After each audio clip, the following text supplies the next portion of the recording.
Welcome back. What we're going to talk about now in this segment is just what is aquaponics and why should you care? How's it going to benefit you? So I want to start with actually defining this thing we call aquaponics. Aquaponics is an integrated system that starts with fish. The fish produce waste, mainly ammonia based. It's actually mostly from their breathing. And that waste gets pumped into a grow bed, a soilless grow bed. Now in that grow bed, where the plants are, is naturally occurring nitrifying bacteria.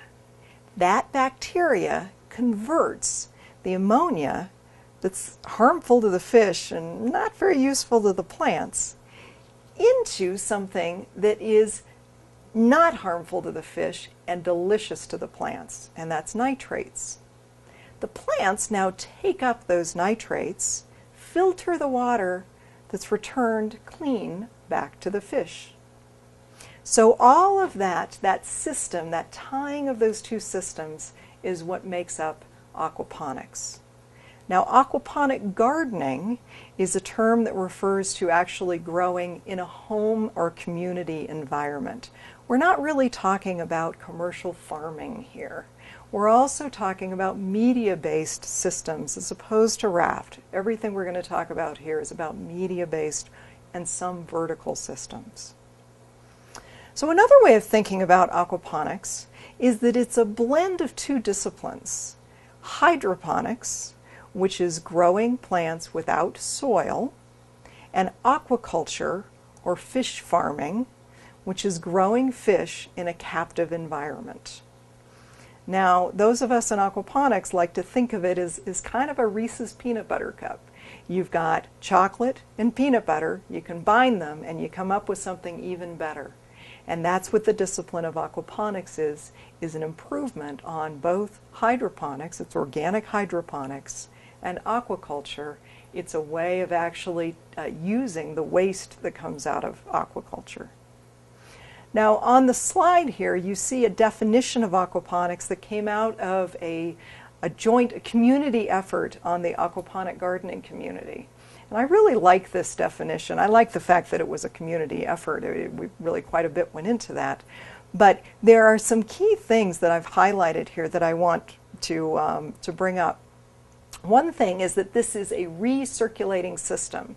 What that means is that we never ever remove the water from an aquaponic system.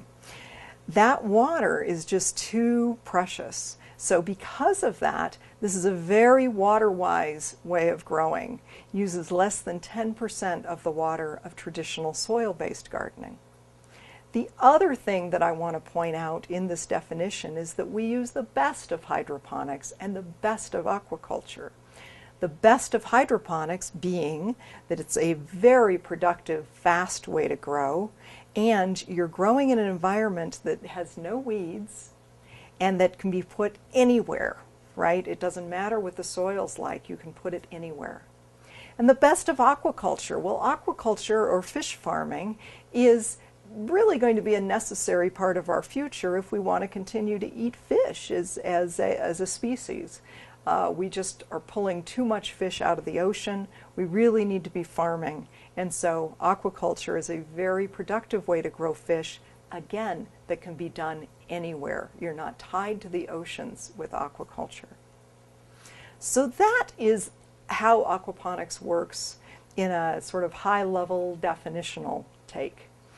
Now, why should you care beyond some of the things that I've already mentioned? Well, since I came from the plant side of the equation, I'm going to start by talking about plants and why you gardeners should care. And here's the reason why. Now, when I garden aquaponically, my plants are right here at waist height. I have no weeds. Every so often a weed will show up, about once a year in my systems, and I just kind of giggle and pull it out and feed it to the fish.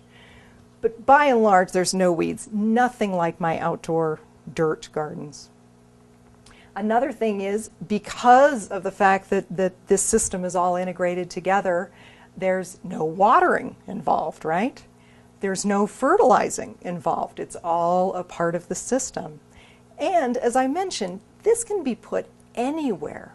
So it's not dependent on having really fertile soil in your backyard.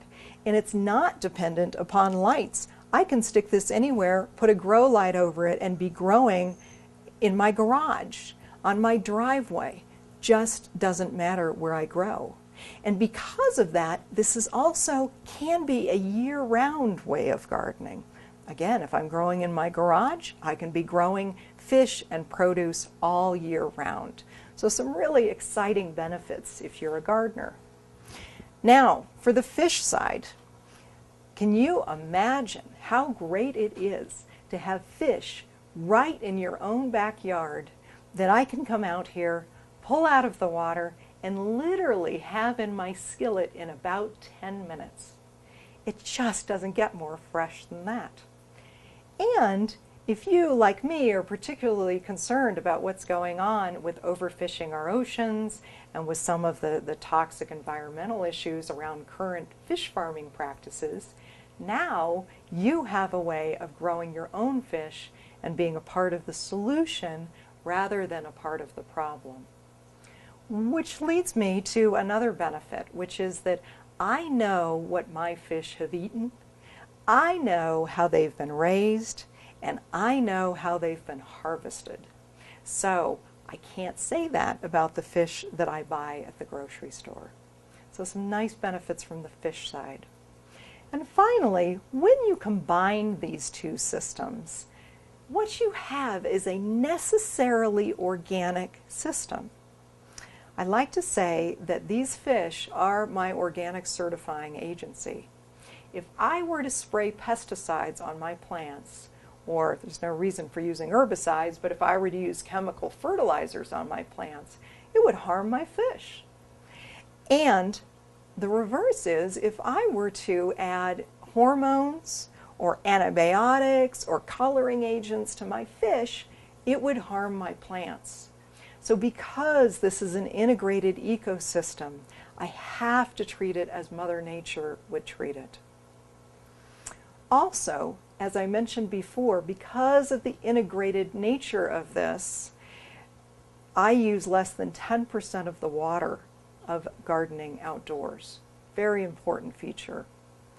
Also, because the waste from one system is feeding the next system, it's a mostly closed-loop way of growing and highly sustainable.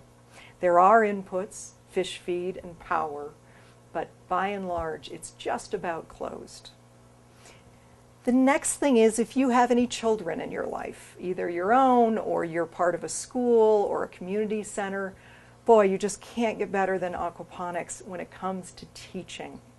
If you think about it, we've got biology, chemistry, physics is going on with the movement of the water, grow lights and light spectrums, and my favorite is ecosystems.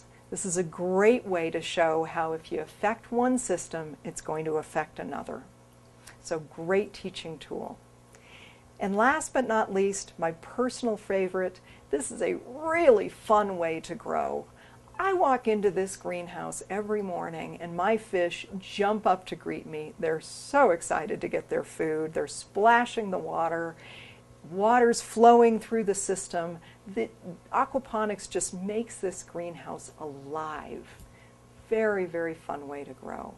So hopefully I've convinced you to go move on and to build an aquaponics system of your own.